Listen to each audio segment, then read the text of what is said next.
Hi வணக்கம். உங்கள் ஆனந்த கண்மணி.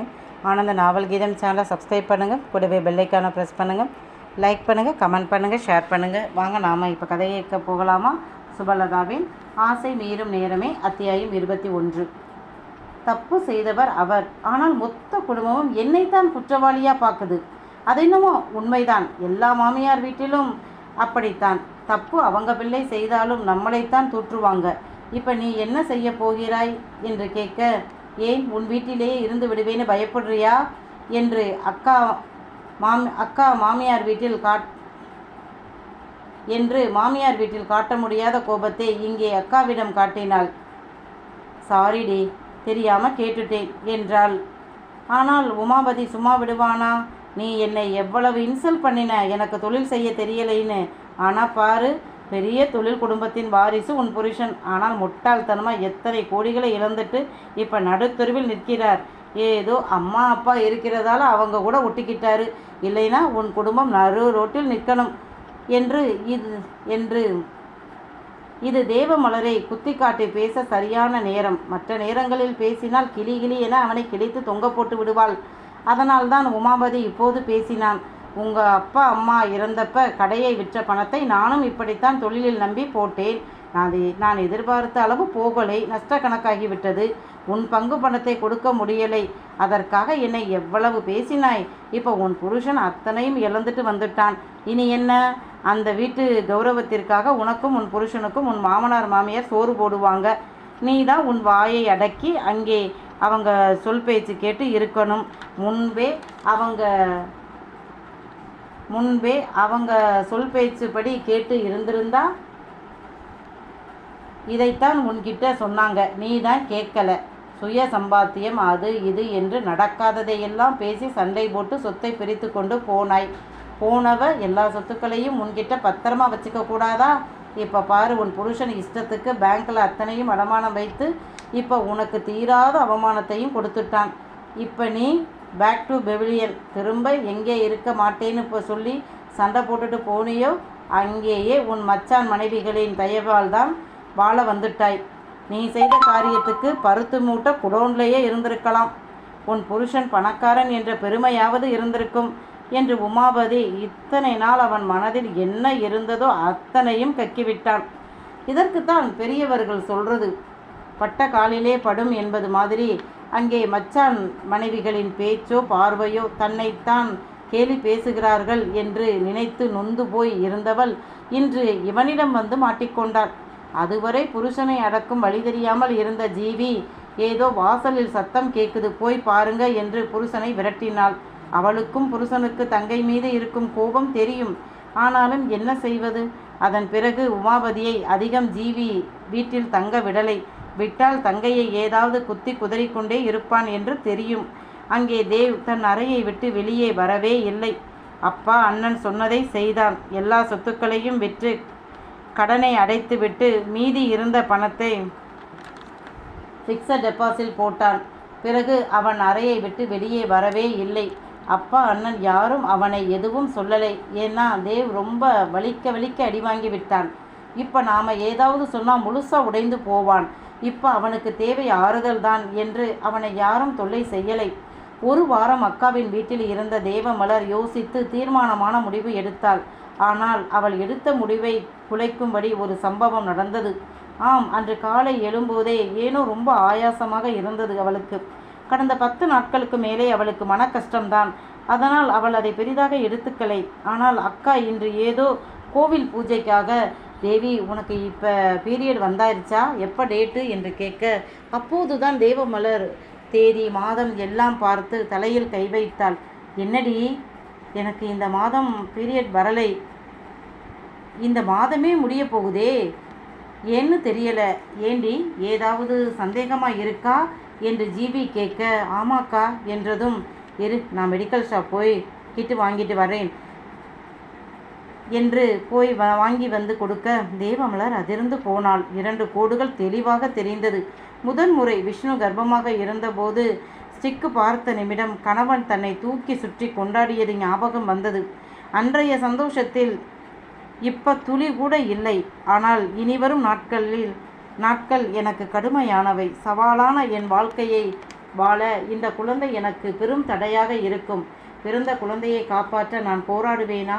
பிறக்காத குழந்தைக்காக பார்க்க முடியுமா என்று யோசித்தவள், அக்கா, எனக்கு இந்த குழந்தை வேண்டாம் என்றாள். என்னடி இப்படி சொல்கிற? நான் என் இரண்டாவது பிள்ளை வேண்டாம் என்று சொன்னதற்கு அம்மா அப்பா எப்படி கோபப்பட்டாங்க உனக்கு தெரியும் தானே? பாவமுடி, ஒரு பாவமும் அறியாத ஒரு உன்னை மட்டுமே நம்பி வந்திருக்குடி, வேண்டாமடி. அக்கா, புரியாமல் பேசாத. அப்பா உதவி உனக்கு இருந்தது. மனித உதவி மற்றும் குழந்தையை வளர்க்க பண உதவி அப்படின்னு எல்லாம் உதவினாங்க. ஆனால் இப்போ என் நிலைமை அப்படி இல்லை. நானும் என் மகனும் வாழ எனக்கு ஒரு வேலை வேணும். நான் வேலைக்கு போனால் எப்படி இந்த குழந்தையை பெற்றுக்கொள்ள முடியும், வளர்க்க முடியும் சொல்லு? விஷ்ணு மட்டும் என்றால் அவனை கிரிச்சில் விட்டுட்டு போவேன். கைக்குழந்தையை எப்படி விட முடியும் சொல்லு என்றாள். அவள் சொல்வதும் நியாயம்தான். ஆனால் சின்ன கருவை அழிக்க அவளுக்கு மனம் வரலை. சரி, இப்போ ஒன்றும் பண்ண வேண்டாம், 2 நாள் போகட்டும் என்றாள் ஜீவி. அன்றே ஜீவி வெளியே போய் தன்னிடம் இருந்த தேவமலரின் மாமியாரின் போனிற்கு அடித்தாள். எடுத்த வசந்தா, என்னம்மா ஜீவி, நல்லா இருக்கியா? தேவி நல்லா இருக்காளா? பேரன் எப்படி இருக்கான்? உன் பிள்ளைகள் நல்லா இருக்காங்களா என்று நலன் விசாரித்தார். பதில் சொன்ன ஜீவி, அத்தை, தேவிக்கு தெரியாம தான் உங்ககிட்ட பேசுகிறேன். தேவி இப்போ 2 மாதம் கர்ப்பமாக இருக்கா. வேலைக்கு போக ஏற்பாடு பண்ணுறா. என் வீட்டிலும் தொடர்ந்து இருக்க முடியாதே. இன்று தான் அவள் கர்ப்பமாக இருக்கிறது தெரிந்தது. அவள் வேலைக்கு போகணும். என்னாலே குழந்தை பெற்று வளர்க்க முடியாது என்று குழந்தையை அபார்ட் பண்ண போறா. நானும் வேண்டாம்னு சொன்னேன். ஆனாலும் நான் என்ன உதவி அவளுக்கு செய்ய முடியும்? எப்படியாவது குழந்தையை காப்பாற்றணும். எனக்கு உங்களை விட்டால் வேறு வழி தெரியலை. எப்படியாவது இதை தடுத்து நிறுத்துங்க அத்தை. உங்கள் வீட்டிலேயே குழந்தை இல்லை என்று உங்கள் பெரிய மகன் எவ்வளவு வருத்தப்படுறாங்க. எவ்வளவு கோவிலாக போறீங்க. ப்ளீஸ் அத்தை என்றாள். நீ ஏமா என்கிட்ட ப்ளீஸ் பண்ணுற? நான் தான் கேட்கணும். தேவி கிட்ட அவளை பார்த்துக்க நான் வர்றேன் என்றார். மகனின் அறைக்கு சென்றவர் கண்டது இருட்டில் படுத்து முகத்தில் கையை வைத்து மறைத்தபடி இருந்த மகனைத்தான். லைட்டை போட்டதும் தேவ் பார்க்க அவன் அருகே அமர்ந்த வசந்தா, ஜிவி ஃபோன் பண்ணி சொன்னதை சொல்ல அவன் முகமிருகி போனான். வாடா, அவகிட்ட போய் இந்த குழந்தையை காப்பாற்றலாம் என்று சொல்ல, நான் எப்படிம்மா அவகிட்ட சொல்ல முடியும்? நீதாண்டா சொல்ல முடியும். உனக்குத்தான் அந்த உரிமை இருக்கு என்றவர் வீட்டில் சொல்ல ராம் பிரகாஷ் சங்கடப்பட்டார். ஒரு மகன் பிள்ளை வேண்டும் என்று தவம் இருக்கான், கிடைக்கலை. இவன் எல்லாத்தையும் இழந்துட்டு அவனின் அடிப்படை தேவைக்கே அடுத்தவங்களை எதிர்பார்த்து இருக்கிறான். அவனுக்கு குழந்தை. இதில் அவர் என்ன சொல்ல முடியும்? மருமகள், பேரன் இவர்களுக்கு ஏதாவது பிழைக்க வழி செய்வார். ஆனால் அந்த பெண் கோபமானவள், சுயசார்பா இருக்கணும் என்று நினைக்கும் பெண். நல்ல விஷயம்தான், ஆனால் சூழ்நிலை அப்படி இல்லையே என்று தன்னையே நொந்து கொண்டார். ஜெய்யும் திவ்யாவும் கண்டுகொள்ளவே இல்லை. ஆனால் அமிர்தா தான் தேவிடம், ப்ளீஸ்டா, கருவை கலைக்கக்கூடாதுடா, அது பாவம்டா. எந்த ஜென்மத்தில் எந்த பாவம் செய்தேனோ எனக்கு கருவே வராமல் போய்விட்டது. வாடா, அவளை போய் தடுக்கலாம். அவளுக்கு வேண்டாம்னா அந்த குழந்தையை நான் வளர்த்துக்கிறேன்டா என்றார் ஆசையுடன். அண்ணியை பார்த்த தேவிற்கு பாவமாக இருந்தது. என்ன இல்லை அண்ணியிடம்? அழகு, அறிவு, பணம், தொழில், திறமை அத்தனையும் இருக்கு. இருந்தும் குழந்தை இல்லை என்ற குறை அண்ணன் அண்ணி இருவருக்கும் தீராத குறையாக இருக்கு. அண்ணன் தன் கவலையை மறக்க குடிக்கிறார். அண்ணி வேலை வேலை என்று தொழிலை கட்டி அழுகிறார். தேவமலரிடம் பேசக்கூட தேவிற்கு அச்சமாகத்தான் இருந்தது. அவள் கோபம் தன் இயலாமையை கண்டு என்று புரிந்தாலும் அவன் இருந்த மனநிலைக்கு குழந்தைக்காக கூட பேச இஷ்டமில்லைதான். ஆனால் தன் ஜீவ அணுவில் உதித்த தன் மகவிற்காக மனம் துடிக்கத்தான் செய்தது.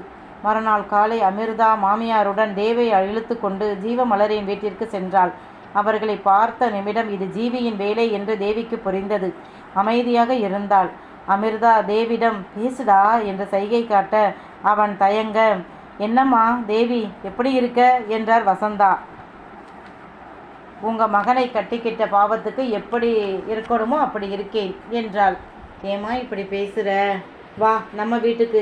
இப்படி வாயும் வயிறுமாய் இருக்கும்போது ஏமா இங்கே வந்து இருக்கிறாய்? வா, உன்னை நான் பார்த்துக்கிறேன். உண்மையில் எனக்கு வருத்தம் இருக்குதான்.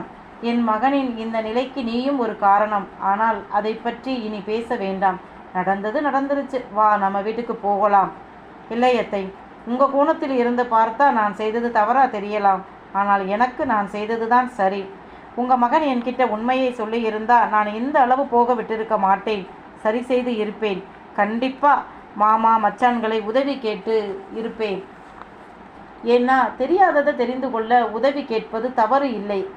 ஆனால் இவர் என்கிட்ட எதையுமே சொல்லலை. நான் கேட்டதற்கு கூட உன் வேலையை பாரு என்றுதான் சொன்னார்.